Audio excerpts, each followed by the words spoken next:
Hello students, so today we will start chapter 11 how to conserve our environment. So जैसा कि chapter का नाम suggest करता है कि हम हमारे environment को, हमारी natural surrounding को कैसे conserve कर सकते हैं. So in this chapter we will read about how to conserve our environment. Conserve मतलब हम कैसे हमारे environment को safe रख सकते हैं, कैसे सेव कर सकते हैं, ये दोनों चीज़ों को हम आज इस चैप्टर में पढ़ेंगे. अच्छा, एक बात और, इस प्लेलिस्ट में आपको इस वाला जो चैप्टर है इसकी 2 वीडियोस मिलेंगे, तो कंफ्यूज नहीं होना. एक वीडियो में मैंने बुक से पढ़ाया है और दूसरी बुक में पीपीटी बनाई है. तो I also want to know which is the best form, इधर you want to study with the PPT और विद द बुक. तो प्लीज़ कॉमेंट सेक्शन में एक बार बता दें, है ना. चलो, सो हम आ गए हमारी बुक पर. So chapter 11 how to conserve our environment. ठीक है, जो हमारा एनवायरनमेंट है वो लिविंग थिंग और नॉन लिविंग थिंग से मिलके बना होता है. ठीक है, और जो ह्यूमन बीइंग है ना तो वो लिविंग थिंग और ना तो नॉन लिविंग थिंग के बिना सर्वाइव कर सकता है. If we wish to have a good life we also require living thing as well as non living thing. अब मुझे पता है आप इतने बड़े हो कि आपको लिविंग थिंग और नॉन लिविंग थिंग पता होगी. ठीक है, एनिमल प्लांट लिविंग थिंग्स हैं, AC, table, chair, computer, laptop, mobile non living thing है. तो हम क्या इन दोनों में से किसी के भी बिना सर्वाइव कर सकते हैं? Not at all. पर हम लोग with the passage of time environment का जो नेचर का जो बैलेंस था उसको मेंटेन नहीं कर पा रहे हैं, जिससे एनवायरनमेंट में इम्बैलेंस क्रिएट हो रहा है ना. कभी भी रेनी सीज़न आ रहा है, अगर गर्मी हो रही है तो बहुत ज़्यादा गर्मी हो रही है, तो इस इम्बैलेंस के लिए हम लोग ही रिस्पॉन्सिबल हैं. So there is a need to conserve our environment. ठीक है, अगर हम कंजर्व नहीं करेंगे तो हमारी लाइफ मिजरेबल बन जाएगी आने वाले टाइम में. हमको कुछ कंट्रीब्यूट करना है जिससे हमारे एनवायरनमेंट की क्वालिटी सुधरे, और जो डिग्रेडेशन की तरफ वो जा रही है, किसी चीज़ का और वर्स होना और ख़राब हो जाना, क्या होता है? डिग्रेडेशन. तो हमको ऐसे करना है हमारी लाइफ को मैनेज, हमारे एनवायरनमेंट को मैनेज, कि एनवायरनमेंट को कम से कम लॉस हो.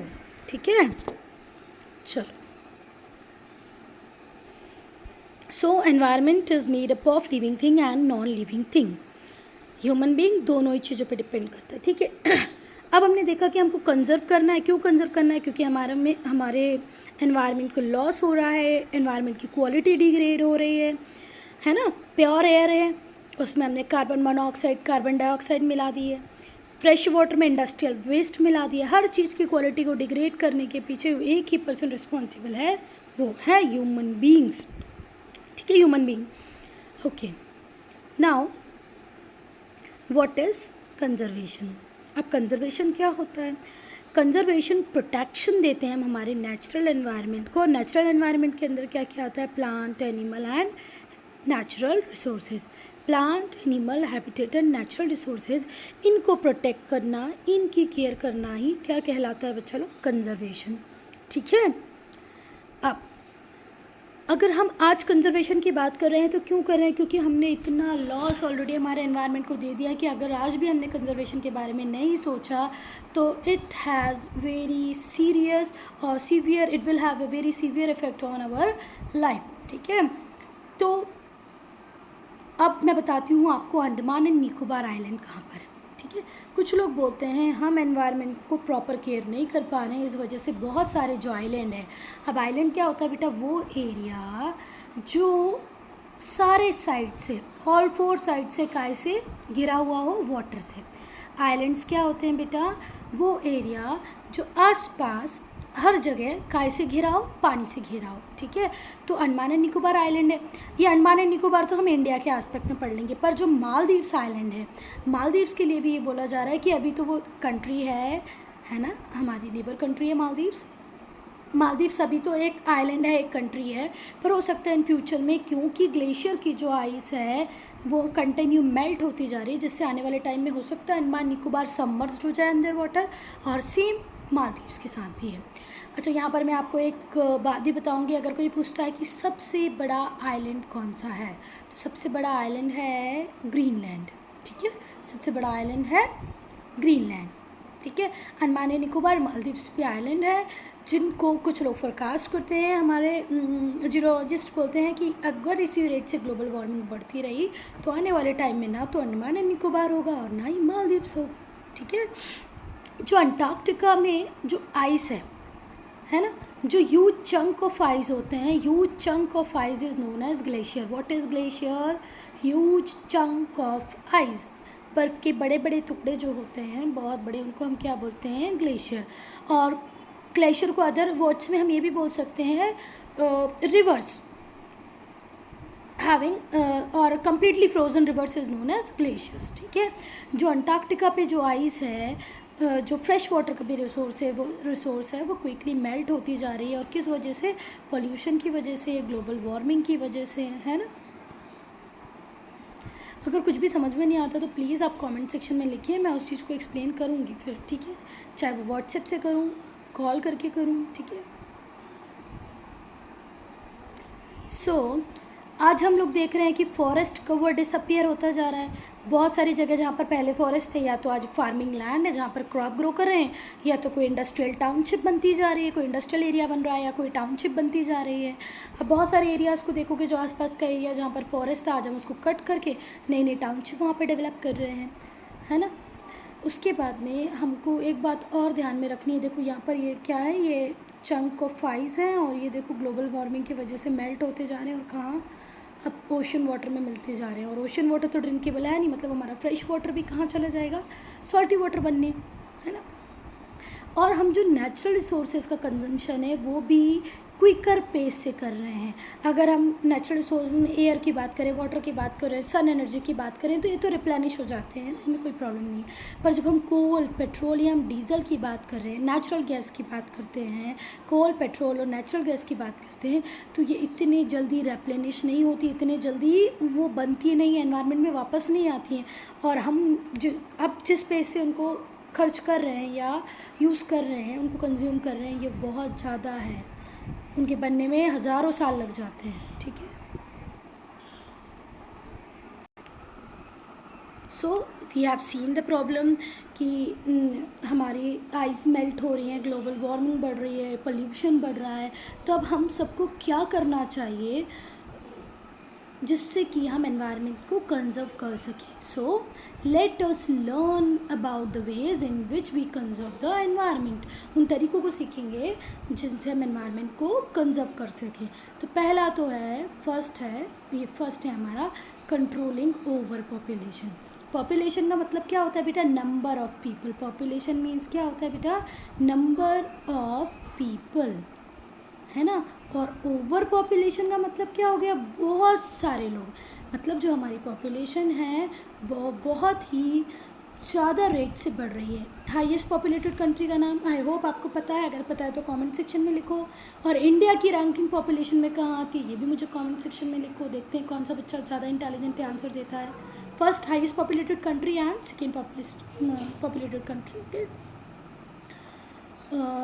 अगर हम बात करें जो ओवर पॉपुलेशन होगी या नंबर ऑफ़ पीपल बढ़ जाएंगे तो उनको उतने लोगों को फिर वाटर चाहिए, उतने लोगों को रहने के लिए जगह चाहिए, उतने लोगों को फूड चाहिए, और उतने लोगों को पेपर चाहिए, बुक्स चाहिए। अब इससे क्या होगा कि हम अल्टीमेटली नेचुरल रिसोर्सेज का यूज़ बढ़ा देंगे उनकी डिमांड्स को पूरा करने के लिए, और it leads to degradation of our environment, ठीक है। बुक में क्या लिखा है? पॉपुलेशन एक फास्ट पेस से बढ़ रही है, हम इतना इमेजिन भी नहीं कर पा रहे हैं, उससे भी ज़्यादा फास्ट पेस से बढ़ रही है, और इसी को हम क्या बोलते हैं? Over population. ओवर पॉपुलेशन होने की वजह से हमारे नेचुरल रिसोर्सेज के ऊपर एक प्रेशर आ रहा है, जैसे सॉइल हो गई, ज़्यादा क्रॉप ग्रो करनी है, वाटर, कोल, नेचुरल गैस, इन सब नेचुरल रिसोर्सेज के ऊपर प्रेशर आ रहा है, and it leads to degradation of our environment, okay. First तो हमको क्या करना है? हमारी जो पॉपुलेशन है उसको कंट्रोल करना है, ठीक है। Next thing is consumerism. Consumerism क्या है एक्सेसिव कंज्यूमरिज्म के बारे में पढ़ना हमको। कंज्यूमरिज्म तो मतलब मार्केट से प्रोडक्ट लाना, उसको यूज़ करना। एक्सेसिव कंज्यूमरिज्म, आज हमको जिन चीज़ की रिक्वायरमेंट नहीं भी होती है हम उन चीज़ को भी परचेज़ कर लेते हैं जिसके बिना हमारा सर्वाइवल हो सकता है, हम जी सकते हैं, फिर भी हम कुछ ऐसी चीज़ों को परचेज़ करके ले आते हैं जिनको ना भी परचेज़ करें तो बहुत ज़्यादा इफेक्ट नहीं पड़ने वाला। पहले शैम्पू करेंगे, फिर कंडीशनर करेंगे, फिर लवॉन लगाएंगे, है ना, फिर डीओ भी चाहिए है, परफ्यूम भी चाहिए है, बहुत सारी चीज़ें हम आजकल ऐसे यूज़ करने लगे हैं जिसकी सच लाइफ में बहुत ज़्यादा रिक्वायरमेंट नहीं है। ठीक है, मॉल कल्चर बढ़ गया है, कहीं जा रहे हैं तो कुछ लेके आना ज़रूरी है, इधर इट इज़ यूज़फुल और नॉट। तो ये पॉपुलेशन और कंज्यूमरिज्म को कम करना है। अब सेकेंड आपको क्या करना है, आपको पोल्यूशन को रिड्यूस करना है। तो पोल्यूशन को कैसे रिड्यूस करोगे, लास्ट चैप्टर में आपने ये तो पढ़ लिया, व्हाट इज़ पोल्यूशन, है ना। अब हम पढ़ेंगे how to reduce pollution. Okay, so first इसमें पढ़ते हैं हम कि सॉइल पोल्यूशन को कैसे रिड्यूस कर सकते हैं। तो सॉइल पोल्यूशन को आप कैसे रिड्यूस करोगे, दो टाइप के वेस्ट होते हैं, एक होता है बायोडिग्रेडेबल वेस्ट और एक होता है नॉन बायोडिग्रेडेबल वेस्ट। ठीक है, और हम भले वो बायोडिग्रेडेबल हो नॉन बायोडिग्रेडेबल हो, हम दोनों ही वेस्ट को सॉइल के ऊपर कहीं पर भी डंप कर देते हैं। ठीक है, अब बायोडिग्रेडेबल वेस्ट किसको बोलते हैं बेटा, जो बैक्टीरिया, जिनको बैक्टीरिया ब्रोकन डाउन कर देगा, मतलब बैक्टीरिया उनको तोड़ के, माइक्रो ऑर्गेनिज्म उनको तोड़ के, बैक्टीरिया उनको तोड़ के स्मॉल सॉइल में कन्वर्ट कर देगा, है ना, जिससे कि वो ख़त्म हो जाएंगे, हमारी सॉइल के ऊपर थोड़े टाइम बाद दिखना बंद हो जाएंगे। ठीक है, पर जो नॉन बायोडिग्रेडेबल वेस्ट होता है बच्चा, वो कभी भी, जैसे प्लास्टिक हो गई, ग्लास हो गई, ये कभी भी किसी भी बैक्टीरिया से, किसी भी माइक्रो ऑर्गेनिज्म से कभी भी डिग्रेड नहीं होते हैं। और अगर आज एक पॉलीथीन आप बरी कर दोगे सॉइल के अंदर, तो पॉलीथीन को 50 दिन बाद, 1 साल बाद, 20 साल बाद, 100 साल बाद भी निकाल के देखोगे तो पॉलीथीन एज इट इज़ मिलेगी, क्योंकि वो डिग्रेड होगी ही नहीं, है ना। तो हमको थोड़ा सा ध्यान रखना है कि हम कितना बायोडिग्रेडेबल वेस्ट फैला रहे हैं और कितना नॉन बायोडिग्रेडेबल वेस्ट फैला रहे हैं, इसको हम कैसे कंट्रोल कर सकते हैं। ठीक है, कुछ अगर आपने प्लास्टिक को प्रॉपरली डिस्पोज नहीं किया तो वो आपकी जो लाइन की जो ड्रेनेज सिस्टम होगा उसको क्लोग कर देगी, चोक कर देगी। ठीक है, और कई बार अगर हमने उसको वाटर में डंप किया है तो हमारे सी क्रिएचर को नुकसान पहुंचाएगी। तो आप सॉइल पोल्यूशन को कंट्रोल करने के लिए क्या कर सकते हो कि जितना भी आपका मेडी वेस्ट है वो सॉइल के ऊपर ना जाए, पॉलीथीन का यूज़ कम करो, मेडिसिन वगैरह अगर ख़राब हो जाती है उसको डायरेक्टली सॉइल के ऊपर डंप ना करो।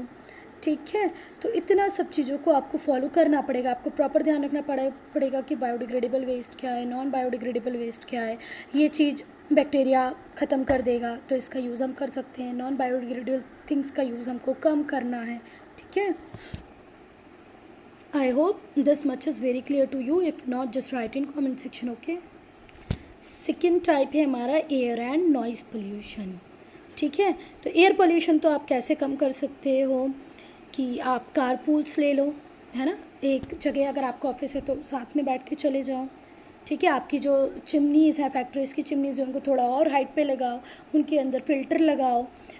तो ये सारा थोड़ा सा हम कार का यूज़ कम करो, बाइक्स का यूज़ कर लो, इवन साइकिल राइड कर लो, एनर्जी एफिशिएंट बाइक्स लो, जिनका एवरेज ज़्यादा हो वैसी बाइक्स लो, तो इससे एयर पोल्यूशन कम हो जाएगा। अब हम देखते हैं आपकी बुक में क्या लिखा है।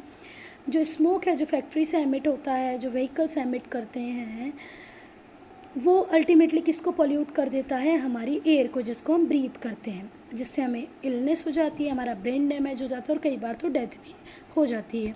ठीक है, दीज हार्मफुल एमिशंस में sometime lead to acid rain, और इसी हार्मफुल सब्सटेंस से क्या होती है बेटा, एसिड रेन। एसिड रेन मतलब वाटर के साथ आपको हार्मफुल केमिकल्स भी रेन के अंदर आएंगे, पानी के साथ क्या भी बरसेगा, नाइट्रिक और सल्फ्यूरिक एसिड भी बारिश के साथ बरसेगा। ठीक है, सिंपल वाटर नहीं आएगा, क्या आएगा उसके अंदर, नाइट्रिक और सल्फ्यूरिक एसिड भी आएगा। और ये क्यों होता है, और ये बहुत हार्मफुल भी होता है। एसिड रेन हमारे एनवायरनमेंट के लिए बहुत हार्मफुल होती है। और ये क्यों हो रही है, क्योंकि हमने पोल्यूशन के लेवल को इस हद तक बढ़ा दिया है कि वो हमको प्रॉब्लम करेगी एसिड रेन के फॉर्म में। ठीक है, अब हमको इसके लिए क्या करना चाहिए, जो हमारी इंडिपेंडेंस है किसके ऊपर, फॉसिल फ्यूल्स के अंदर, उसको हमको बिल्कुल कम कर देना चाहिए और इको फ्रेंडली एनर्जी की मीन्स को यूज़ करना चाहिए, जैसे wind, water and sun. Okay. और एक बात और मैं बताना भूल गई, use CNG vehicles, compressed natural gas से जो ऑटोज़ और गाड़ियाँ चलती हैं, हमको उनका हेल्प लेना चाहिए ज़्यादा से ज़्यादा, है ना। या गवर्नमेंट को हर स्टेट में कंपलसरी कर देनी चाहिए कि आपको CNG व्हीकल्स ही यूज़ करने हैं, ठीक है। उसके बाद आता है नॉइज़ पोल्यूशन। तो नॉइज़ पोल्यूशन तो हम खुद कर सकते हैं, हम हॉन्किंग ना करें, नो हॉन्किंग जो जोन है उसमें कभी भी हॉर्न ना बजाएं बार बार।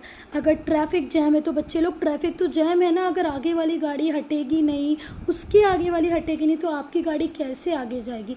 अगर आप यहाँ कंटिन्यू हॉर्न बजाए जा रहे हो तो ये बंदा कुछ नहीं कर पाएगा, क्योंकि आगे और भी गाड़ियाँ हैं, ट्रैफिक तो जैम है ना। पर फिर भी कुछ लोग इंटेलिजेंट होते हैं, वो कंटिन्यूस हॉन्किंग करते ही रहते हैं, अलग ही उनका लेवल ही अलग है भाई। तो अब नॉइज़ पोल्यूशन से हमको हियरिंग प्रॉब्लम्स आएंगी, है ना।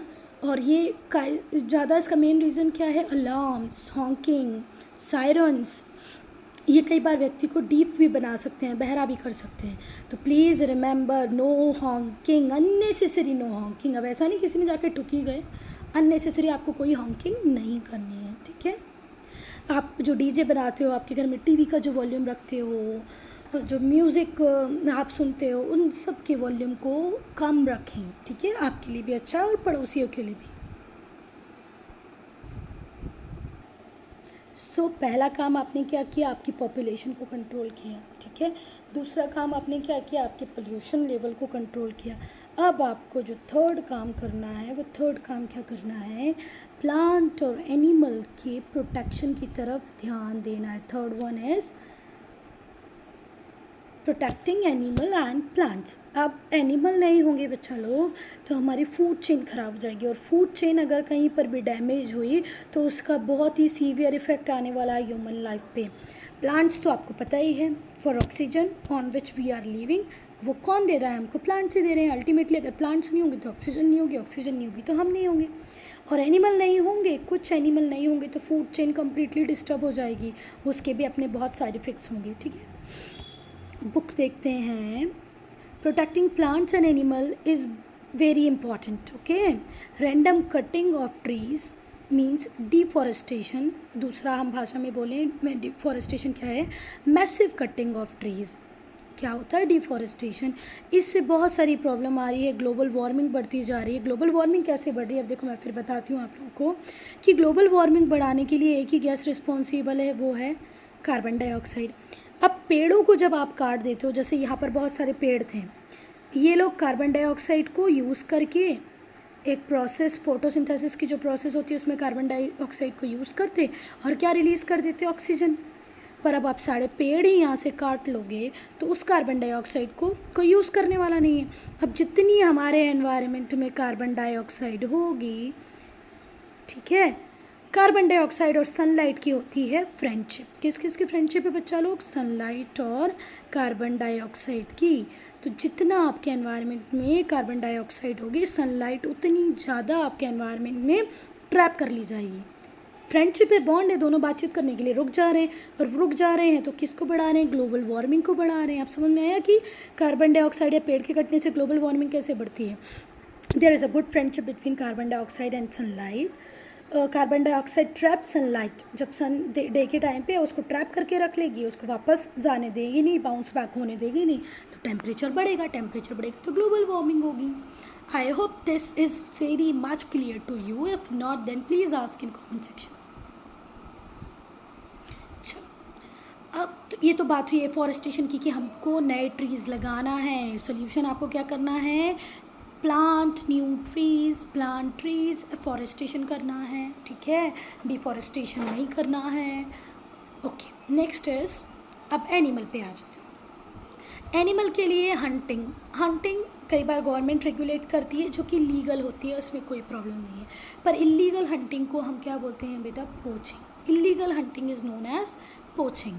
तो जब आप कुछ एनिमल्स को इलीगली हंट करते हो जो एंडेंजर्ड स्पीशीज़ हैं, तो क्या होगा, वो एक दिन एक्सटिंक्ट हो जाएंगी, और एक्सटिंक्ट हो गई तो आपकी फूड चेन पे सीवियर इफेक्ट आएगा। तो इसीलिए आपको गवर्नमेंट को भी स्टेप्स लेनी चाहिए, जैसे वाइल्ड लाइफ सेंचुरीज़ और बनाए, नेशनल पार्क्स बनाए, और एंडेंजर्ड स्पीसीज को कंप्लीट प्रोटेक्शन दे, वो प्रोटेक्शन दे जो रिक्वायर्ड है, प्लस उनको उनका नेचुरल हैबिटेट भी दे। अगर उनको रिप्रोड्यूस करना है, उनको अपनी फैमिली को बढ़ाना है, तो दे वांट नेचुरल हैबिटेट, तो उनको नेचुरल हैबिटेट देना भी किसकी रिस्पॉन्सिबिलिटी है, गवर्नमेंट की रिस्पॉन्सिबिलिटी है। और बीइंग अ ह्यूमन बीइंग हमारी रिस्पॉन्सिबिलिटी है कि हमको पोचिंग नहीं करनी है। ओके,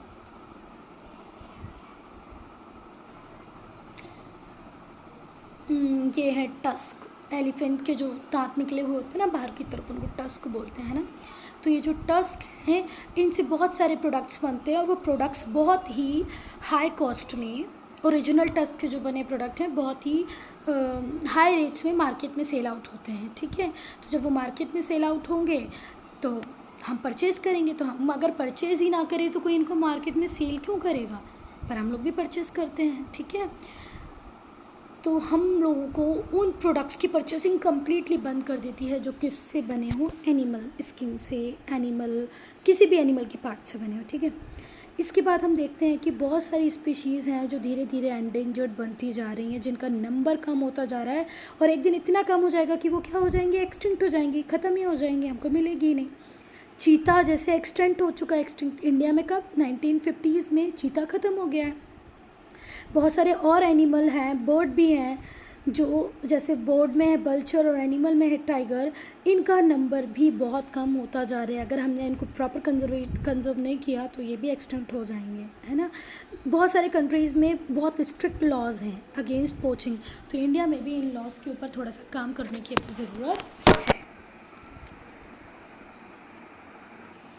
सो यहाँ तक हमने पढ़ा कि हमको पॉपुलेशन कंट्रोल करनी है। सेकेंड हमने पढ़ा कि हमको पोल्यूशन भी कंट्रोल करना है। थर्ड हमने देखा हमको एनिमल और प्लांट को भी प्रोटेक्शन देनी है। इस सब के बाद आपको एक काम और करना है, you have to follow 3 R's, 3 R को फॉलो करना है। वो कौन से हैं 3 R's? रिड्यूस, ठीक है। आपको कारपूल ले लो स्कूल जाने के लिए, जो आपके स्कूल से बस फैसिलिटी अवेलेबल है उसका यूज़ करो, जिससे कि एयर पोल्यूशन कम होगा।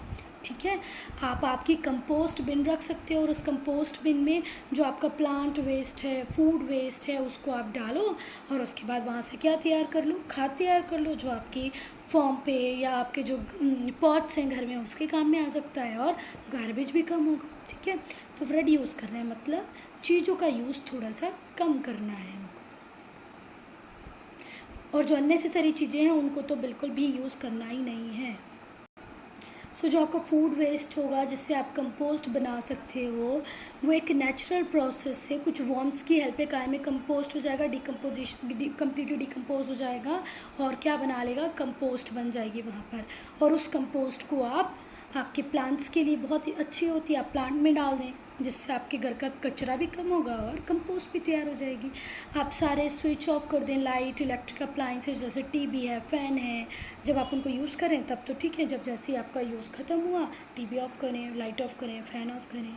और सिर्फ आपके घर का ही नहीं, स्कूल का भी, ठीक है, आपके ऑफिस का भी। Save water bye turning of tap while brushing your teeth. कुछ बच्चों की आदत होती है कि ब्रश जब तक करेंगे जब तक पानी बहता रहेगा, तो उसकी भी कोई ज़रूरत नहीं है। ऐसा नहीं है कि पानी बहेगा तो आपके दांत ज़्यादा साफ़ हो जाएंगे, है ना। चलो अब हमको रीयूज़ करना है। सेकेंड आर क्या बोलता है, हमारा फर्स्ट आर बोलता था रिड्यूस, चीज़ों का यूज़ कम कर दो। अब हमारा सेकेंड आर बोल रहा है रीयूज़, चीज़ों को वापस से यूज़ करो। ठीक है, अच्छा बच्चे, हम लोग इस साल तो चलो अच्छा है, कोरोना के कारण आप लोग स्कूल नहीं गए, नहीं तो फिर से न्यू बैग, न्यू कंपॉक्स, जो ओल्ड वन कंपॉक्स से ओल्ड वन बैग है उसको हम थ्रू आउट कर देंगे, तो अननेसेसरी वेस्टेज ही है वो, है ना। तो आप लोगों को अगर जब तक बैग यूज़ में आ रहा है उस बैग को यूज़ करो। कंपोस्ट प्लास्टिक से बना होता है, तो इसको भी आप नेक्स्ट ईयर भी यूज़ कर सकते हो, कोई ज़रूरी तो नहीं है नया नया ही चाहिए। चलो, so in the reuse instead of throwing things away, चीज़ों को इधर उधर फेंकने से अच्छा है कि आप उसको दूसरी बार यूज़ कर लो। ठीक है, आप से जब घर से मार्केट जाते हो तो आपको क्या लेके जाना है, इस टाइप का बैग लेके जाना है। ठीक है, पेपर बैग लेके जाना है, अपने क्लॉथ से बना हुआ बैग लेके जाना है, जिससे कि प्लास्टिक का यूज़ आप कम कर दो, ठीक है। इससे ट्रीज़ भी सेव होंगे और एनवायरनमेंट भी सेव होगा, ठीक है। और जो पेपर बैग्स आते हैं, अल्टीमेटली पेपर बैग्स को तो आपको यूज़ करना ही नहीं है, ठीक है। आप क्लॉथ से बना हुआ, सेक से बना हुआ बैग यूज़ करो, क्योंकि पेपर से बना हुआ यूज़ करोगे तो ट्रीज़ के लिए प्रॉब्लम होगी। फिर आपके जो ओल्ड क्लॉथ्स होते हैं, क्लॉथ्स अच्छे हैं पर आपको फिट नहीं आ रहे हैं, छोटे हो गए हैं, तो उनको आप पुअर पीपल को दे दो। पेपर के दोनों साइड लिखना है आपको। और न्यूज़पेपर से आपका गिफ्ट कवर बनाओ, जिससे भी ट्रीज सेव होंगे, ठीक है। रीयूज़ करना मतलब जो भी आपके पास मटेरियल है उसको आप दोबारा से यूज़ कर लो। जैसे आजकल एक कॉन्सेप्ट चला है ना, बेस्ट आउट ऑफ वेस्ट, है ना। तो ये आपके रीयूज़ में भी काम आएगा और आपके रिसाइकल में भी काम आएगा, ठीक है। जो पुरानी चीज़ें होती है उससे कुछ नया चीज़ बना लो तो चीज़ का रीयूज़ भी हो गया और आपने पुरानी से नया बनाया तो रिसाइकल भी हो जाएगा, है ना। पढ़ते हैं। सो चैप्टर ख़त्म हो रहा है यहाँ पे। रिसाइकल लास्ट हेडिंग पढ़ रहे हैं, है ना। 3R में से फर्स्ट R है रिड्यूस, सेकेंड है रीयूज़ और थर्ड है रिसाइकल, है ना। Many things that use each day such as paper, और बहुत सारी चीज़ें भी क्या हो सकती है, रिसाइकल हो सकती है, मतलब उनसे कुछ और भी बन सकता है। जो हमारी एक कॉपी आती है उसकी वाइट पेज होती है और एक कॉपी आती है जिसको हम रफ़ कॉपी बोलते हैं, उसकी येलो पेज होती है। तो जो रफ़ कॉपी फेयर कॉपी होती है उसके पेजेस में एक बार हम राइटिंग कर दें, उसको सेल आउट कर दें, उससे जो दोबारा पेपर तैयार होता है वो येलो पेपर, रफ़ कॉपी वाला पेपर तैयार होता है। तो हमको रिसाइकल करना चाहिए, इससे ट्रीज सेव होंगे, है ना। आप क्रिएट कर सकते हैं न्यू मटेरियल ओल्ड वन से, जैसे मैंने बनाया बेस्ट आउट ऑफ वेस्ट, है ना। आप रिसाइकल प्रोडक्ट को ही बाय करें, अगर उस पर लिखा है कि रिसाइकल प्रोडक्ट है तो आपको उसको ख़रीदना चाहिए, है ना। Many things such as greeting cards, paper towels etcetera are made from recycled material. जो पेपर टॉवल होते हैं जो हम यूज़ करते हैं, ग्रीटिंग कार्ड्स जो हम यूज़ करते हैं, ये कैसे बने होते हैं, रिसाइकल से ही बने हुए होते हैं, तो हमको उनका यूज़ करना चाहिए। तो this is the end of the video, end of the chapter. If you have any doubt then please ask, okay.